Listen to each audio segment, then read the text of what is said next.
Hello and welcome to the Hughes at 10. It's 10 o'clock. It is Saturday, the 28th of November 2020. If I can remember what day it is. It's hard to keep track in lockdown, isn't it? So here we are again, once again. We're moving into our final week of Hughes at 10. So enjoy it while it still exists as a thing that we can all do together.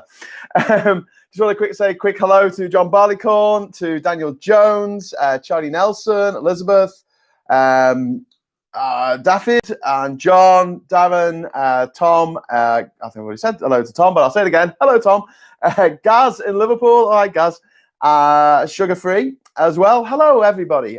Thank you for joining me on this lovely evening of, I don't know, I guess people were putting up their Christmas decorations a little bit early this year because you need a bit of cheer, don't you, in your life with all this shit going on. So what's happened today? We've had protests in London against lockdown, which turned a bit violent because people really, really don't want to wear masks because they see it as a massive affront to their civil liberties. Meanwhile, when 1 million people marched on three separate occasions to stop them taking our civil liberties away when it came to Brexit, that was another matter entirely. And there was no police brutality or fighting in the streets or any of that nonsense because they were just nice people who got together and said, we shouldn't be doing this. It'll be bad for the nation. Would you mind not doing it? And there were some people who thought we were being a bit too polite. Maybe. I don't know. But meanwhile, talking of police brutality, in France, we've had protests today against this new bill that they're bringing in France. And correct me if I'm wrong. That should be my little catchphrase on this, shouldn't it? Hughes at 10. Correct me if I'm wrong. They're bringing in a bill that you can't film the police beating someone up. Well, you're not supposed to film the police doing things. You're not supposed to do it if you've got malicious intent. So that's going to be a new law now. If that was coming in the UK, I reckon you'd have people on the streets in London like going, yeah, probably. So Tom was saying, man, I just watched some Frankie Boyle videos. I'm not familiar with him. That guy is brutal. Yeah, Frankie Boyle, the guy who famously said that, have you ever considered that Charles's new wife, Camilla Parker Bowles, looks a lot like Princess Diana, would have had she survived the crash. Oh, bit much, mate, bit much. But there you go. That's sort of Frankie Boyle's level. That's probably why he's not in the BBC anymore, unfortunately. Sugar Free says hello. David says vaccine rollout minister. Nadim Zahawi. Sorry, Nadim Zahawi. Oh, God, it's going.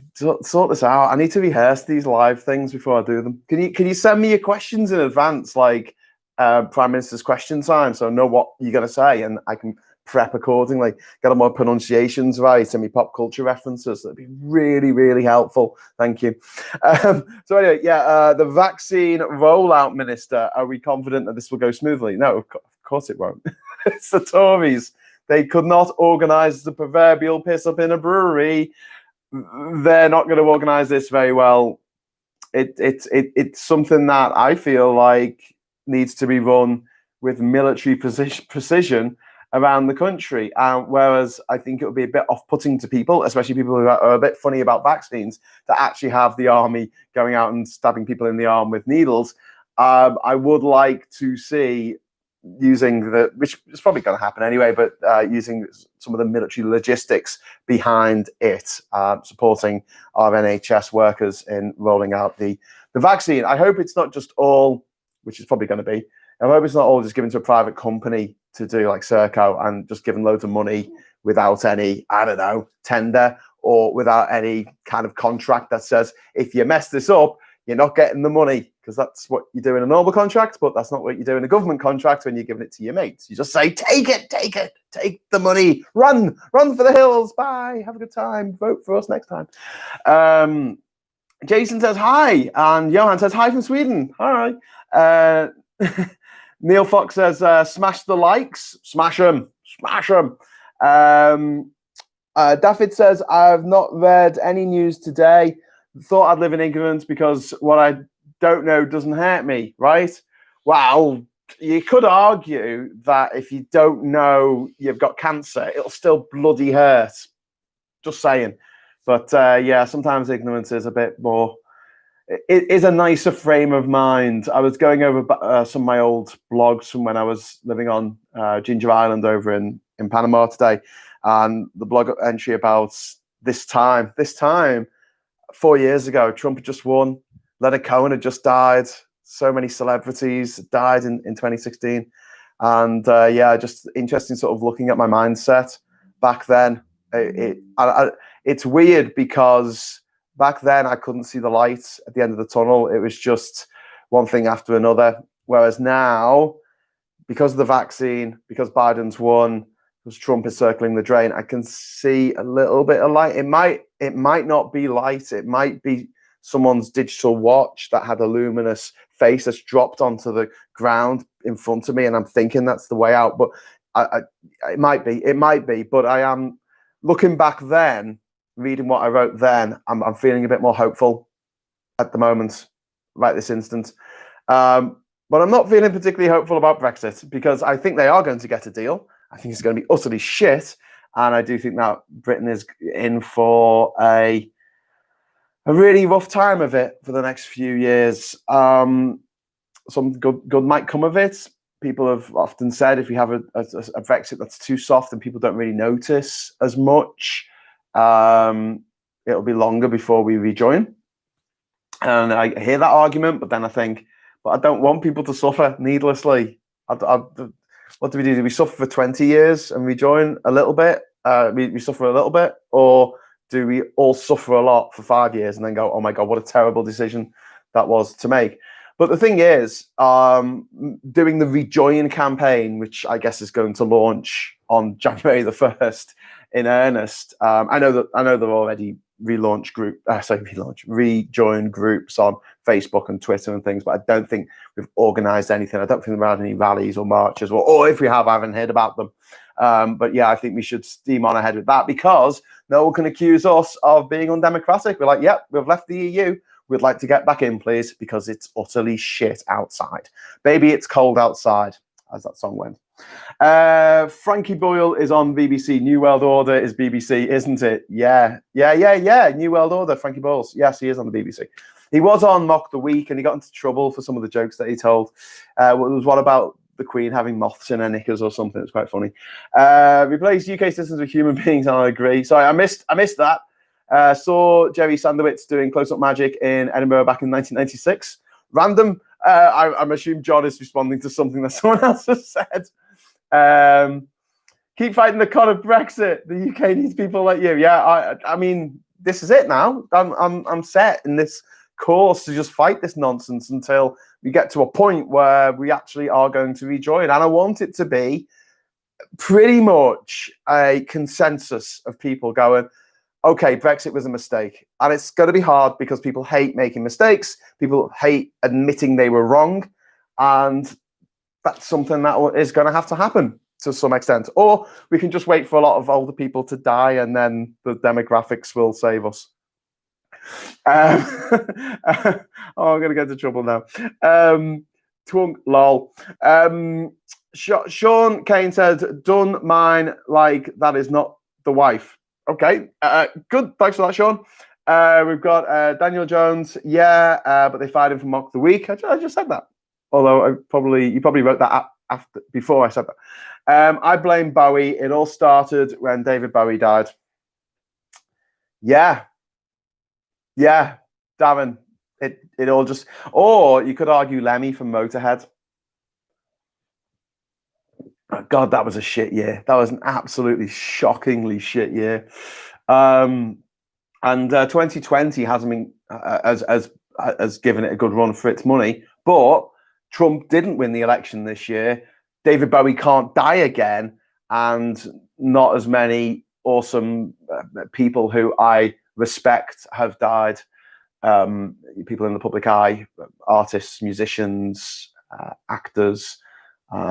People who I really respect. I mean, a lot of people died in 2016, and I don't think hardly anyone I hated died in 2016.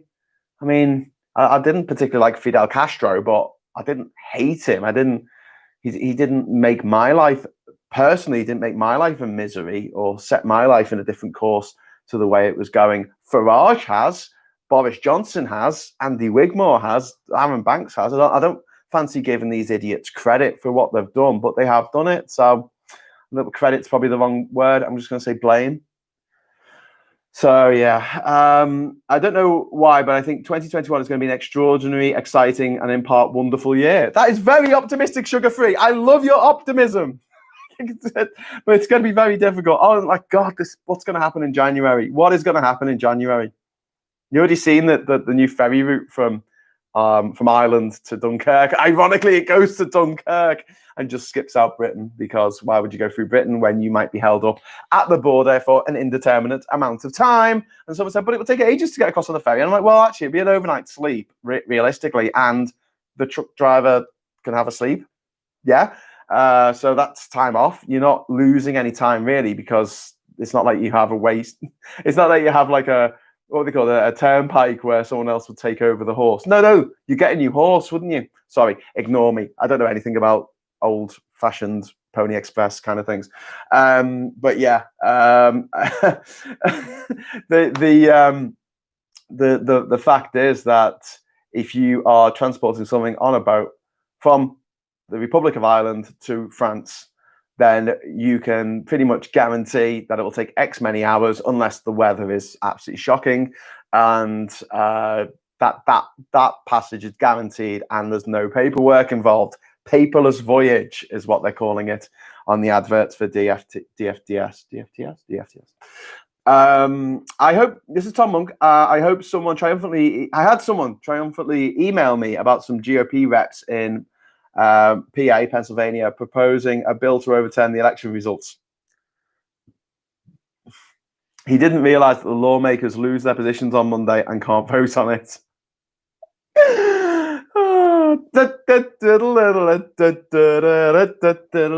Sugar Free. I don't know. Oh, I read that one. Taki says to Darren, my apologies, sir. Let me correct my statement. The vaccine from the US and the UK should be free for all 7 billion people on the planet. Yes, it should be. Neil or Niall? I think it might be Niall. I'm probably saying your name wrong, Niall. So if I am, can you just let me know? Is it Neil? Niall? I'll correct you, Niall, as not Neil Armstrong. Oh, there you go. I've just read that out loud. Okay. In real time, I have been corrected over my pronunciation of Niall. I will say Niall in future. I'm very sorry. Right, just I'm scrolling. I'm scrolling on the screen. Niall saying new ferry routes for the lorries from Ireland to France bypass UK. Jan say, yeah, why do a border crossing twice? Exactly. Sugar Free says, this time last year, none of us had thought 2020 would be like this, so who knows for next year? Optimistic, I like it. And you read my lines, Graham. Lemmy! I saw Motorhead at the Manchester Academy in about 1998, I think. And I was working the cam bar with my mate Dino. And I think we tossed a coin over who was going to abandon our post when they played Ace of Spades to get in the mosh pit. It's always better when you go and see a band that you like and you get paid for being there. You don't get paid much because it's like on pretty much minimum wage, but still, Motorhead in quite a small venue as well, the Academy in Manchester. The logic goes, the greater the isolation, the greater the independence. Yes. The more people who hate us, the better. Obviously, ovs. Is it true France is against the law to wear a mask and to not wear a mask? I don't know. Some people really, really, really get pissed off about having to wear a mask. They feel like it's a massive affront to their civil liberties. And you're always going to have this push-pull tension between what a civil liberty is and what you're allowed to say and do, and where the law steps in and says that's actually dangerous. So you're allowed free speech in America, but it's realistically you're not allowed to defame someone, commit libel, commit slander. You are not allowed to shout fire in a crowded theater, as a famous example goes. But one of the things that people misinterpret about the laws on free speech. First of all, Britain has no positive laws on free speech. There's nothing enshrined in the British Constitution to say that you or I have freedom of speech. You're only allowed to do anything that isn't illegal. So at the moment, wearing a mask in shops and things is illegal. You're not supposed to do it unless you have a special dispensation for an illness or something like that. And in America, people get it wrong with freedom of speech because they believe that it means they can say anything without any repercussions, without anyone criticizing what they've said or being deplatformed. And this is a weird thing because the freedom of speech covers the government. It is a rule saying that the government is not allowed to stop you saying stuff, pretty much, with a few exceptions, obviously. People think that translates to YouTube can't stop you saying stuff, Twitter can't stop you saying stuff, Facebook can't stop you saying stuff. The thing is, they can. Also in America, you see people saying, oh, I was deplatformed because I wasn't allowed to speak at this university. University is a privately owned enterprise, like a pub or your home. If you are supposed to allow anyone with views, no matter how obnoxious, to come into your house and talk at you in your living room, you'll be like, that can't be actually a rule. Because it's not. It's not a rule. And Facebook and Twitter and YouTube are all private enterprises. They are a platform and they make rules. They make a terms of service and you have to abide by them or they'll kick you off. And so all these people belly aching about being gagged. They're being gagged, and they always go into the newspapers, don't they? They go, I'm writing all about how I got gagged in my new weekly column in the Telegraph.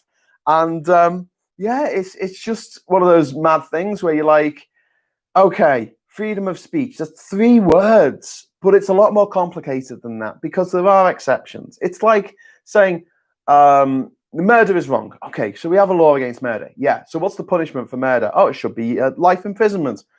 But hang on, what if you didn't mean to kill them? Oh, well, then we have to make a different rule for that. What if you've been abused by this person for so long and you finally snap and you kill them? Oh, well, we'll have to make a different rule for that. Okay, so murder is wrong. Yeah, okay, we can all agree on that. And free speech is a good thing as an ideal, but you have to have these you have to have these provisos around it. You have to have these safeguards against people abusing the system, and you also have to have safeguards against people being arseholes and just not doing what is in the good of society. And this is happening increasingly in the last few years, I feel, as people just act more and more selfishly, as individualism has become such a massive thing in people's lives, where they keep going off on one about communism. Like that's going to come back somehow after it massively failed in the Soviet Union. We're going, oh yeah, I love the way it failed there. Let's bring that back. But then they call socialism, which isn't communism. They call socialism communism, or they think of it as communism. So anyone who's a socialist is obviously some kind of like red Soviet spy who's going to destroy the economy of the UK and the US. And the irony being that it's most of the right-wing people in America and the UK who are currently pretty much obviously working for the Kremlin. The Russian parliament, the Duma, this time 4 years ago, this month 4 years ago, when Trump won the election, they stood up in the Russian parliament and applauded. Hashtag just saying. Right, I'll jump back into your comments. I hope they're not. I haven't gone right down to the bottom. I hope they're not the same. Can't hear you. Can't see you.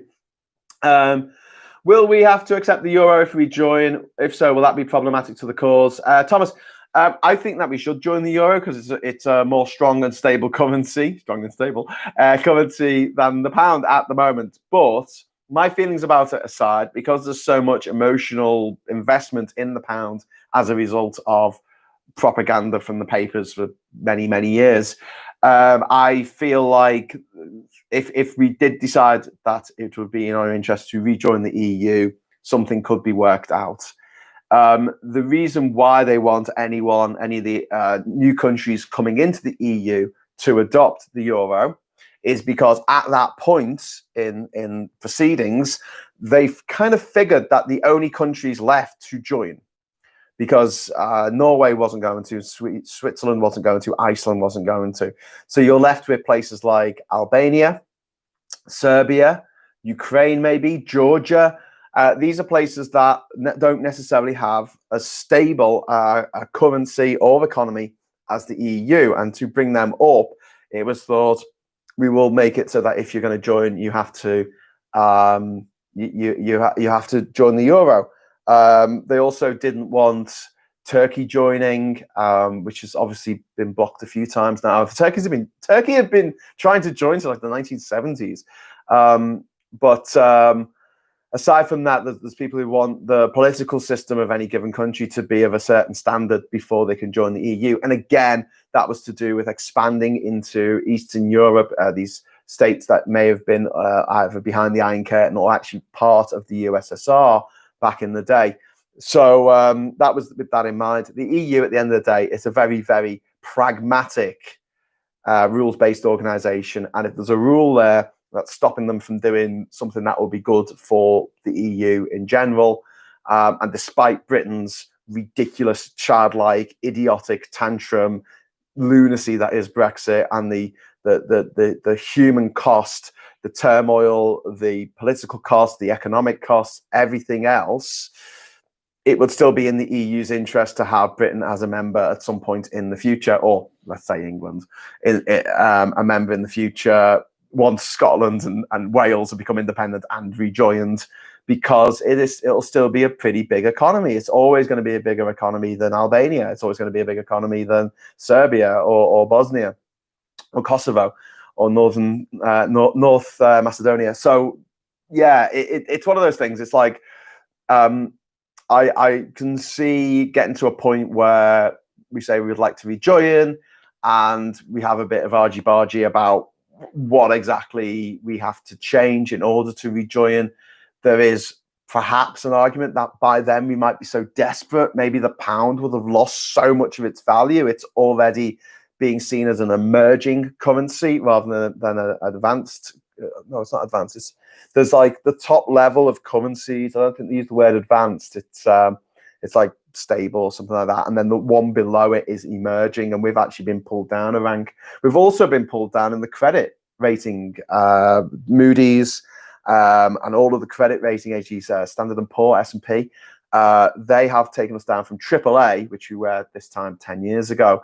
We're down to either just AA or AA minus because of Brexit, because of what we've been doing, because of the volatility of the pound. So it might be in our interest to take the euro. I just don't know. But what I would do, if I was in charge, I would keep the pound, but peg it to the euro, like the West African safer. Just peg it to the euro. Everyone gets to keep their money with the Queen on it, or Prince Charles, King Charles, as it will be then, and they'll be happy. It's a pound, but it's worth a euro. And when you go abroad, you can swap it for euros. You can pay for stuff in pounds or euros. The pound coin is obviously the same size as a euro coin, because you can use a euro coin in British shopping trolleys. When you go in the supermarket, they take either coin. So yeah, I think that would be a way of keeping people superficially happy, like changing the colour of a passport or changing the names of the institutions in the EU, which is something that Richard Corbett, the MP, brought this up when I did a podcast with him with Adam, and he said they called people like presidents. They had president of the EU and commissioner and all these like highfalutin titles, and he thought that was wrong because essentially they were civil servants, and it made them sound like it was more of a political post than it actually was. And language is important. It really is. It's very emotive for people that are wedded to the pound. Or if they want to call their weights and measures a certain thing, just let them have it. Just say, okay, well, you can sell this. This is a 450 milliliter can, but you can sell a 568 milliliter can. It's a pint can. Yeah, a pint can. You call it a pint, but really it's 568 milliliters because that's a pint. But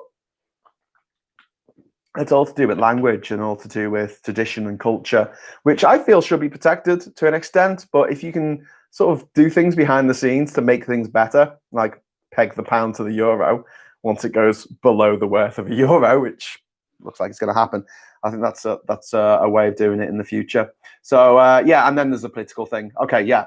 So the House of Lords is not very democratic at all. It isn't democratic at all. It's just appointed by the government who's in charge at the moment, and you get a lifetime peerage for scumbags like Claire Fox of Semtex, who supported terrorists during the IRA bombing campaign. She supported what they did in Warrington, and I'm not some rabid unionist or anything. There were crimes committed on both sides, but I'm not a believer in the old adage of one man's terrorist is another man's freedom fighter.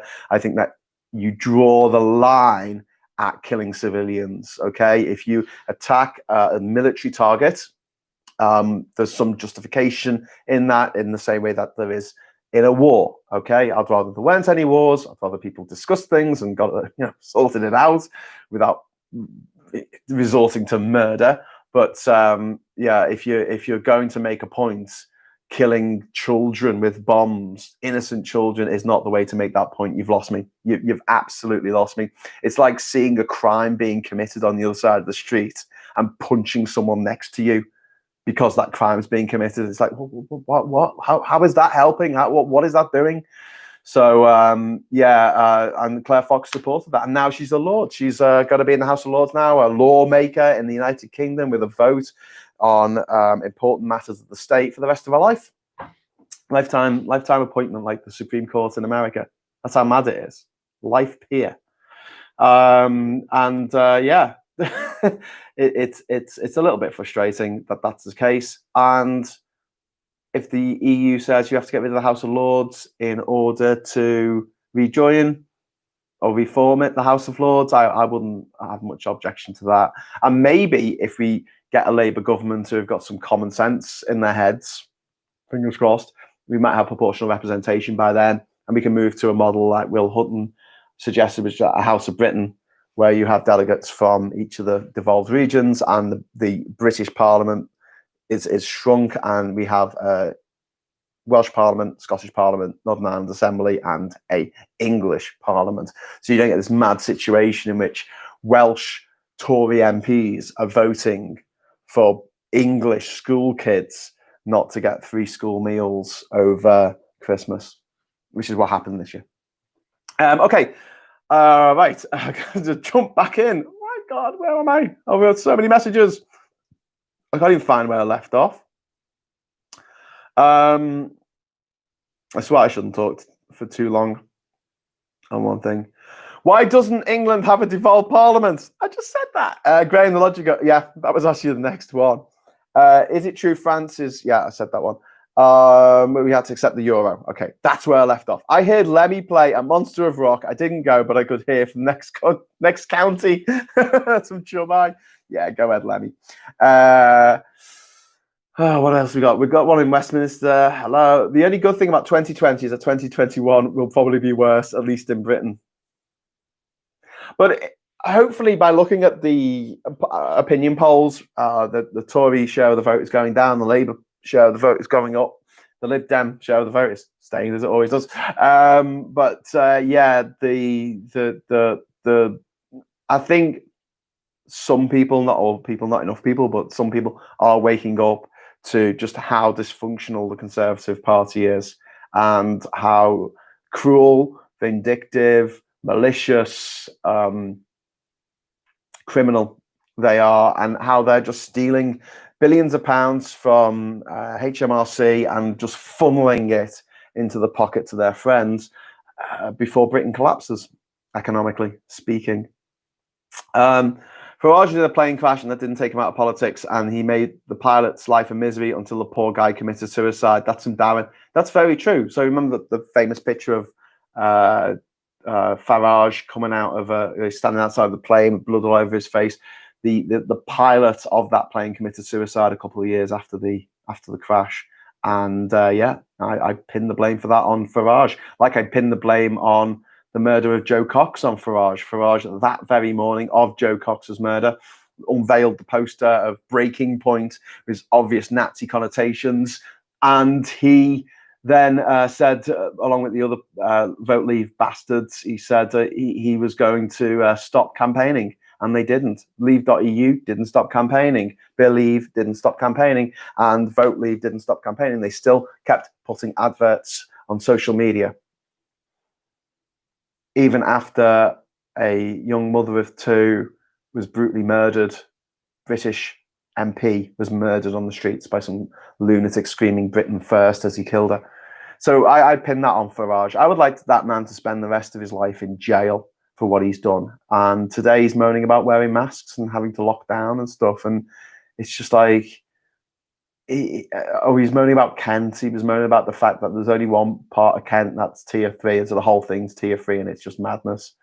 And I was like, yeah, there was only one Nigel Farage who managed to destroy this country's reputation around the world and destroy our economy, destroy our standing, destroy all of the trust that other countries had in us, and destroy, ultimately, the United Kingdom, because Scotland's leaving. And good luck to Scotland, as I keep saying.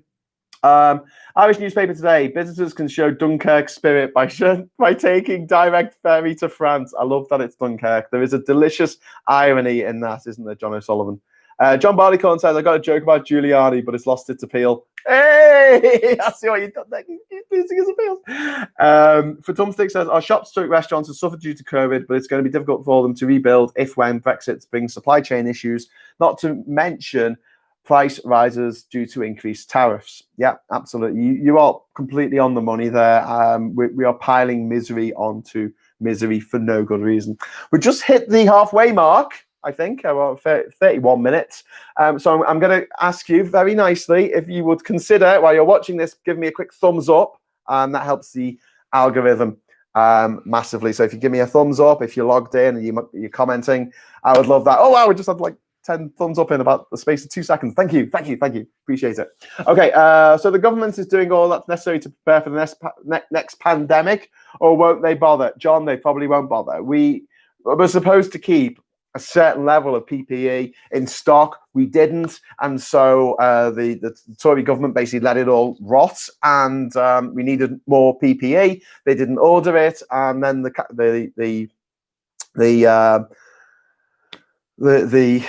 COVID came along, this worldwide pandemic, and obviously the prices of PPE shot up in the air because every country in the world needed PPE. And so we spent billions more than we would have if we hadn't just let the stockpiles run down or used the stockpiles that we'd had in place in case of a global pandemic. So the Tories cost us billions there. To put things into perspective, remember in 2001, I think 2000 or 2001, Gordon Brown famously sold off a big chunk of Britain's gold reserves. The reason being, it was quite fashionable at that time to not have gold. Gold was seen as an old-fashioned way of having wealth in your country, and so he sold off a big chunk of it. Had he sold it off 10 years afterwards, the country would have made £21 billion more. £21 billion. Now, this government has spent nearly that on their really crap and inept response to COVID, which has left over 70,000 people dead. And to be honest with you, if they'd done nothing like Sweden, I don't think that the death rate would have been that different. They've been that bad.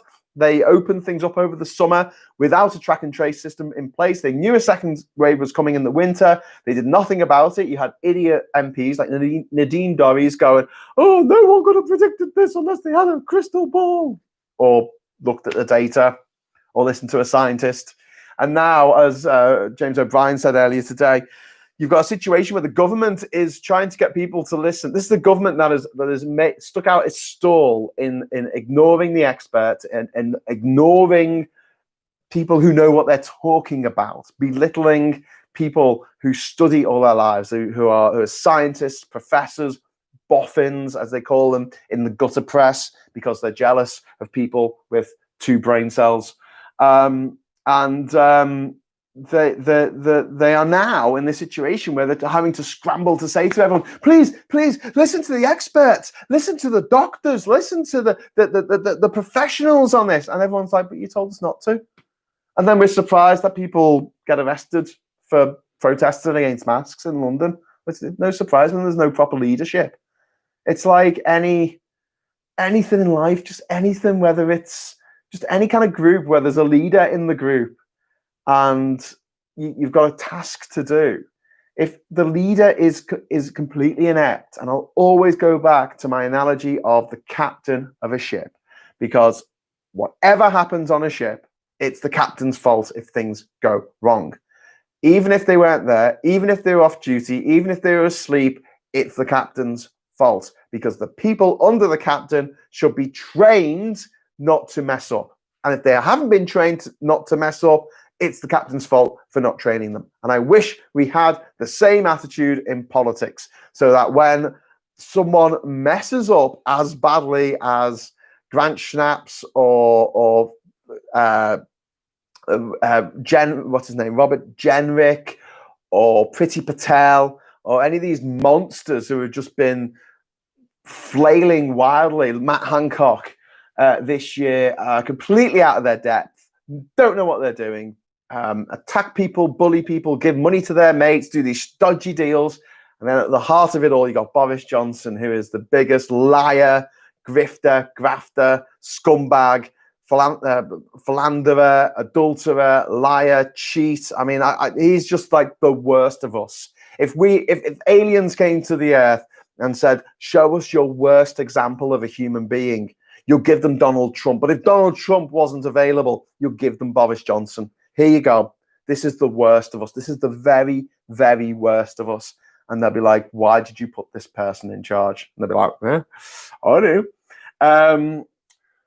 So as a government, I mean, I like in Scotland, I get the concept of Westminster with it being more national rather than local, but that doesn't help the situation. I guess the UK hates federalism. Yeah, well, I think it's a bit complex and for British people. I always remember in the AV election in 2011, I was at the AV referendum in 2011. I was in Australia at the time, and I always remember the sneering news report after the referendum came back in and it had been defeated. And it was this blonde, very nasal Sydney-sider presenter woman, and she was like, "Yeah, the British have." Sorry about the accent here, but I just want to give you the idea. She says, basically, the British have rejected a system as too complicated, a system that the Australians here have used for the last 50 years with no problems at all. And I was just like, oh, that's so embarrassing. That's so embarrassing. She was so smug. She was like, oh, the poor dears, they didn't get it. They didn't get it. You know, it's like trying to teach your nan how to use Facebook. She just doesn't get it. Snapchat. TikTok. You can't wear a barker, but you must wear a mask. Do you mean Barker? Tom Monk says, our now not-so Supreme Court just ruled in favour of religion and against science when it came to limiting the size of crowds, and some of the dissents are blistering. Yeah. The Supreme Court is fucked because of the same reason that the House of Lords is fucked. It's for life. And we say people don't change. Okay, yeah, people don't change. If they're an arsehole at a certain age, they're probably going to be an arsehole when they're a bit older. Maybe more of an arsehole, I don't know. But you get to a certain point in your life where there's a good chance you might change because you're ill. And at that point, you shouldn't be in a position to make life and death decisions for other people who you don't know and will never meet. For 66.6 million people around the country, you shouldn't be in that position. You shouldn't have that power. So a lifetime appointment for anything, even the fucking Queen, is just crazy. By the way, just to go back on something that I was referred to earlier, let's get rid of the House of Lords, possibly if we rejoin the EU as England in 2029 or whenever. However, I'm sure the Queen's not going to last that long. So the King, who will be Charles, I don't think we'll have to get rid of them because there are a lot of monarchies in the EU. Netherlands is a monarchy. Spain is a monarchy. Is Portugal a monarchy? I'm not sure. But obviously the Nordic countries, so Switzerland. Shut up, Graham. Sweden and Denmark are definitely constitutional monarchies where you have a monarch whose job it is to just sign things, not actually get involved in politics. And I think the last time a British sovereign stopped anything going through Parliament was, God, it must be about 300 years ago. I think it was the Scottish Militia Act of 1708. If someone wants to look that up, that'd be great. Okay, so yeah, as long as the Queen or King doesn't have an active role in politics, then I don't think that's I don't think it'll be a problem. But the House of Lords most certainly is. Daniel Jones says, I suspect the transition period will be extended due to the unprecedented effects of the pandemic, possibly by a year. So 2021 might be okay after all, but maybe this is the calm before the storm. Yeah, Daniel, I agree with you. I've said that a few times on the show, saying I think they're going to call it the implementation period and just keep things as they are, because we haven't built the car parks for the lorry vans. We haven't for the lorries. We haven't built the infrastructure. We haven't built the software. We haven't got anything in place, and it's happening in like a month's time. The UK should really have a written constitution. Yeah, Taki, I agree with you that now. I didn't in the past. I thought, oh, it's kind of good. Looked at America, written constitution, stuck in the past. But looking at it closer, the only reason why the American constitution is stuck in the past is because of lunatics, whereas all of the states in the US have their own constitutions and they're been renewed. France has its constitution, it's been renewed, it's been updated, it's been changed as time goes by. And I think something like that affirms people's rights, not like the Bill of Rights that we had after the Glorious Revolution of 1688. A bit better than that would be a good start. But yeah, when England becomes a country in its own right, that'll be a good excuse to change all this stuff, to get rid of the House of Lords, to have a written constitution, to bring in proportional representation and all that kind of stuff, because we'll be a new country starting again, like, just little fledgling Bambi, Baby Yoda of a country. Since July, there's a legal obligation in France to wear a mask in closed public places, and from this month, also in shared office space. Taki said, oh no, Johan says, yes, then they'll have to follow it. Sugarfree says the phrase "in the public interest" has been twisted into "the public are interested." Good point. Roger King says, a bit off topic, but during your travels, what was the biggest spider you saw? Oh God. Catherine showed me a picture of a spider on the wall in Australia, one of my mates in Australia today, and I was like, God, show me that. God, I have nightmares about it tonight. Biggest spiders. Okay, so in 2002, I was in the Amazon rainforest. Well, not really the Amazon, but I was on the Rio Beni, which is a tributary of the Amazon, and I walked across a log, across a little stream, and I turned around and there was a spider that was the size of my hand on the side of the log.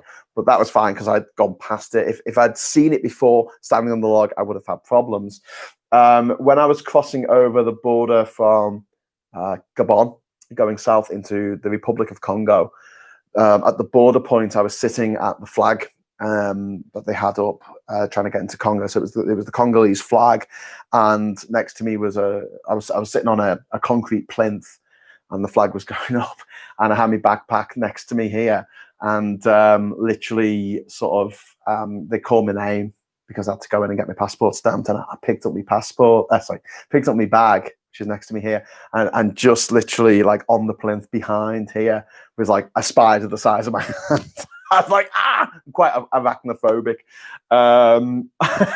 But the one that just always stays with me was I traveled. I was talking yesterday, I think, about my travels in Nigeria, and I was going to go up to a place called Madurai in the very northeast of the country. But that was I was there either the week or the week before. There was a terrorist attack, and it was the beginning of Boko Haram and the crimes that they committed across Nigeria, which were horrific.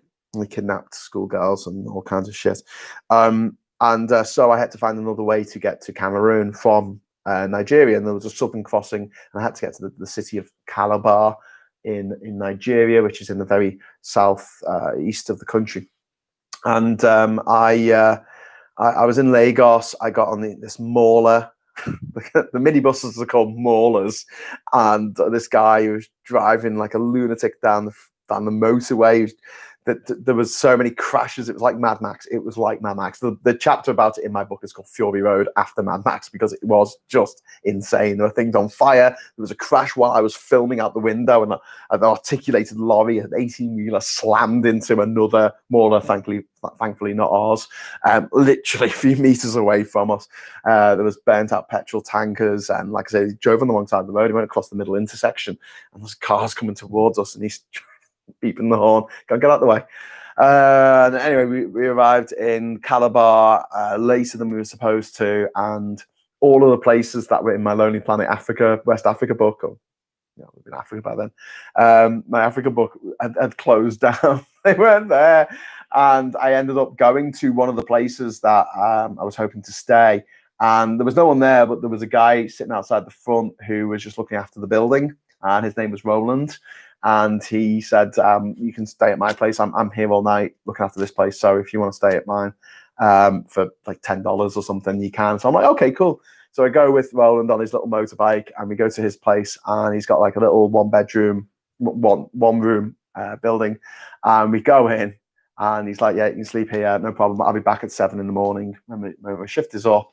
And I said, oh, great, thank you very much, Roland, you awesome bastard.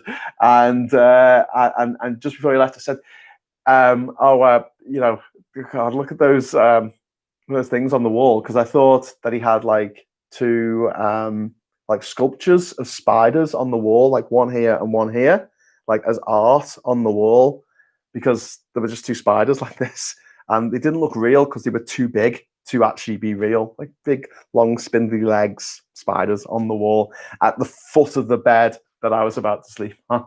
And so he said, oh, should I get rid of them? And I was like, oh, no, you don't worry, it's not like they're real or anything. And he sort of looks at me like, you idiot, gets out a dustpan and pushes them down off the roof and then throws them out the window. I was like, oh my God, they were real. They were really real. That was pretty terrifying. And yeah, I had some run-ins in Australia as well. With some big spiders, some huntsmans in Australia. I had one whitetail, which aren't too big. But the huntsmans, I remember once I was at my then girlfriend's mum's place in the countryside in Ballarat, and she had a wood stove, what's it called? A wood burner. Yeah, a wood burner. And around the chimney going up to the roof, it had metal, and it was like grate. It was like a metal grate, so if you touched it, it wouldn't get too hot. And then inside that was the actual chimney. So there were loads of little holes in this thing going up around it, kind of like a surround. And a huntsman was climbing up it. And I remember just sitting there in the lounge, just like transfixed, watching these horrible, hairy little legs sticking out the holes as it went up the chimney. And I was like, absolute terror, absolute terror. So yeah, bit off topic, back to politics. John saying they ran down and failed to update resources that Labour left in place. Austerity, yeah, that's talking about PPE and the Tories' horrific mismanagement of a crisis, or the country in general. Tom Monk, the Constitution does not forbid states from responding to public health crises through regulations that threaten religious institutions equally, when those regulations save lives. That's Justice Sotomayor, who is one of the Liberal justices, but obviously they are well outnumbered now, 6-3, by the lunatics in the Supreme Court. And don't forget, the Supreme Court is really, really powerful in America. It's really powerful. Something that's not elected and is appointed for life, and it's a bit of random chance which presidents get to appoint people. The power of the Supreme Court is insane. So the reason why abortion is legal in all states in America is because of the Supreme Court. It's not because of the federal government. It's not because the House of Representatives and the Senate and the president all signed off on a bill and said, yes, it's going to be legal everywhere. No, it was a court case. It was Roe versus Wade, I think, in 1973. And it was a Supreme Court that decided it. They said, well, according to the Constitution, we can't stop women doing this. And we have a moral obligation to ensure that if women want to do this, then they're allowed to do it in a safe and responsible way. And then 20 years later, well, actually, no, 17 years later, in 1990, the violent crime rate in America started going down. And it kept going down until about 2016.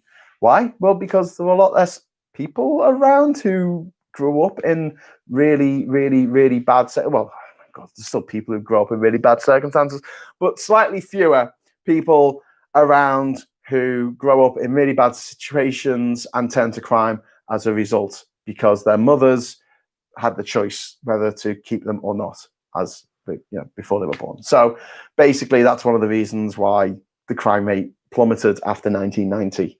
And it was a result of the Roe versus Wade ruling, and we see this effect all over the world. And abortion is an awful thing. It's an awful thing for a woman to have to go through. I wouldn't wish it on my worst enemy. And but it has to be there. It has to be something that women can access, because the state can't control a woman's uterus. They can't control a woman's body.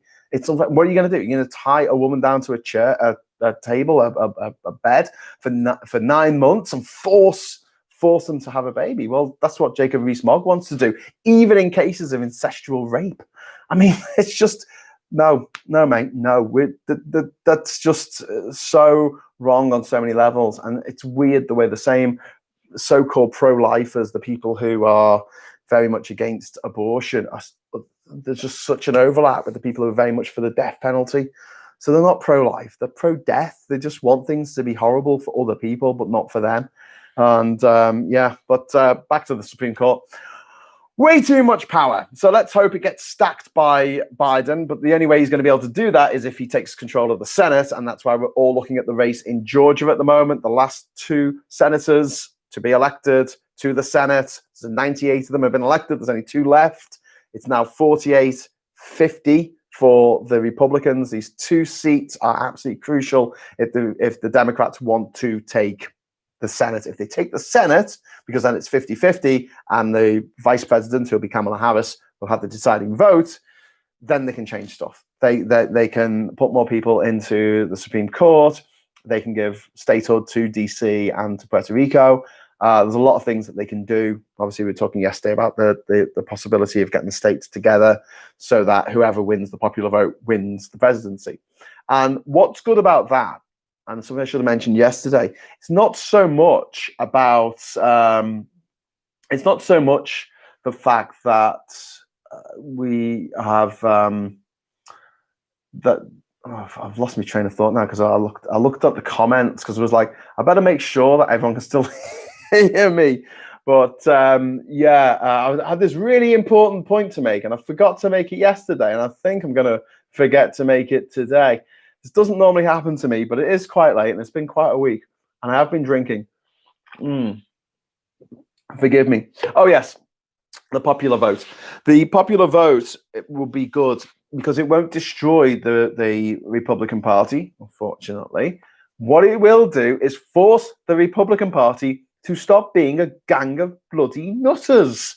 It will force them back to the center ground. It will grab them and drag them back, because if they want to win an election again, a presidential election, and don't forget, they haven't won the popular vote.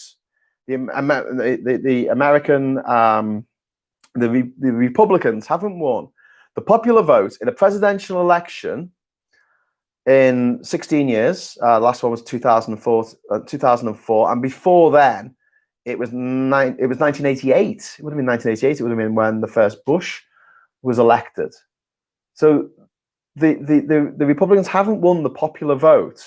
They've won it once in the last 32 years, and they can get away with that, and they can continue wrecking the system from within, because the system's so broken, and they know what the exact weak points to push and get what they want. Forcing them back to the center would be a good thing. What can I say? I'm an extreme centralist. Those, bloody liberals. What do we want? Gradual change. When do we want it? In due course. Gaz is saying, I saw a massive spider in Queensland. There was a massive spider in Liverpool once, wasn't there? The big mechanical spider that went along. That was quite cool. I had a black widow spider in one of my towns in Corsica.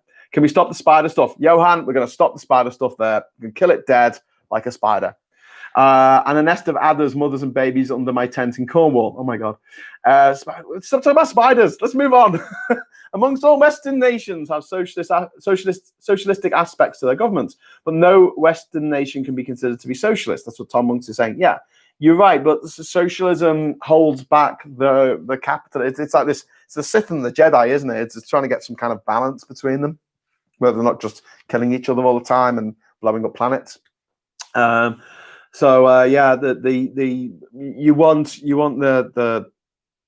want the socialists to keep the capitalists in check. That's a good system. And the more they keep them in check, the better. And the more things they do for the benefit of society rather than individuals who are by and large usually rich anyway, the better. Okay, I'm going to skip over the spider stuff. Arachnophobia. Right, I'm just going to skip to the end here. So I'm going to jump to someone shouting death calls. Tacky, it's Tacky saying charlatan, evangelical pastors and Fox News have turned the Republican Party into a death cult. You are absolutely right. And I hardly mentioned the fact that these evangelicals support Trump. It's crazy. Well, why are you supporting Trump? He is the embodiment of the biblical antichrist. He couldn't be less like Christ if he tried. But these are the people who believe in the prosperity Bible and have these TV shows where they say, hey, give me loads of money so I can buy a new chandelier for my TV studio. And people give their money. And you're like, oh my God, how is this even legal? How is this? It'll be Xmas soon. It's going to be a weird one, says Plum Duff. Yeah. PR voted for statehood this election. Yeah, Brian, I thought Puerto Rico voted for statehood in 2016 as well. Are they just doing it every 4 years now? I heard that violent crime dropped 15 years later as the children no longer grew up with lead poisoning. Gaz Riley missed last night but watched it today. I have to comment, Gaz. I gave it a thumbs up. Thumbs up, everyone, quick before the end. If you're watching this, give me a thumbs up if you're logged in, and you can. Thank you. I bet Trump is crapping himself into his big adult diaper. Yeah. Jumped across. I've just jumped through a bit. No, okay. Check Wikipedia for lead crime hypothesis. Okay, we're going to have a look at that. If lead caused more baby boomers to commit crimes than everyone else, is that what turned them into a generation of sociopaths? Not all boomers. Not all boomers. If you're a boomer watching this, I love you. I respect you. Not all boomers. Just some of them. A lot of them. Most of them. I love spiders. Why is someone shouting, I love spiders, Elizabeth Bennett? I can't even take it off my screen. Can people leave some comments so I can push this off the top of my screen? I don't even see the word spiders. I hate them. Go away, spiders. Plumdove said, it's a great place to offload. What? This or a toilet? I don't know. Gaz is saying, we have parrots in Sefton Park. What? Do we? You know, parrots are incredibly long-lived. They live about 90 years. If you have a parrot, if you know someone who goes to the pub with a parrot on the shoulder, the parrot's going to outlive them, probably. Parrots live an insane amount of time. So there were a lot of birds, actually. They were finding birds only sort of 10 years ago that still had tags on them from the Second World War, like seabirds and stuff. They were like, this was tagged in the Second World War. They're still flying about, having a great time, going, yeah. Like, I guess if you can fly, what have you got to worry about? I don't know, bigger bird. Charlie Nelson says, if you like TV themes, watch Neil Brand's Sound of TV, starting on Channel 4, December 4th at 4 p.m. That's a great, 9 p.m. That is a great, it was BBC 4, December 4, 9 p.m. I kept going with the 4s for some reason. The last one was not at 4, it was 9 p.m. The Sound of TV, those theme tunes, Ski Sunday and Match of the Day and Grandstand, fantastic TV themes, and then the Avengers, the original Avengers, and there's so many great themes. We were just watching Blackadder, actually. Blackadder the second came on, so we were talking about that the other week, weren't we? Where we were talking about Howard Goodall, who's the guy who wrote the theme tune to Blackadder and Red Dwarf and the Vicar of Dibley and stuff, and he did these great TV shows, and one of them he did them about the Beatles. He did it about Sgt. Pepper's Lonely Hearts Club, the album, and it's fascinating to see how the Beatles put that together. It's just like, wow. Darren says, what's Elizabeth about? Oh, she's putting spiders on my Elizabeth, stop that now. It's very naughty. God told me, blessings to all the signing up to That Ginger. Blessings to all the people signing up to the That Ginger Scouser Patreon. Yes. Okay, so we're coming to the end of tonight's show. Airwolf, great tune. Yeah, Ski Sunday. If you type in Ski Sunday into I don't know if it's on YouTube, but it's definitely on Facebook. There was a guy who did a song he did words to Ski Sunday, and it's brilliant. It's worth checking out. British comedian. Jimmy Hill Grandstand. I can't understand how anyone can look at Trump and think, oh yeah, that's my guy. He's just what we need. Yeah, Tom. Itchy beard, yeah. So, okay, I'm just about to wrap up. But before I go, I'm going to try and type in my Patreon with the HTTPS stuff page. Do you know what? If I make a spelling mistake in this, I'm going to feel like such a tit. That ginger scouser. Okay, so that's my Patreon account. Someone very helpfully pointed out to me today that my lowest tier wasn't low enough. It should have been like $3 or something. So it is. I want to change the money that you can spend from dollars into pounds. But I think when I set up this Patreon account back in the day, I can't even remember setting it up. I didn't bother doing anything with it really. And so I just kind of left it. And then one of our contributors found it and went, is this yours? I'm like, oh, hang on, yeah. So I brought it back online, but obviously I have these old tiers on, and they're in US dollars rather than British pounds. So I've written to them and said, can I change it to British pounds? So I'll have to wait to see what they say.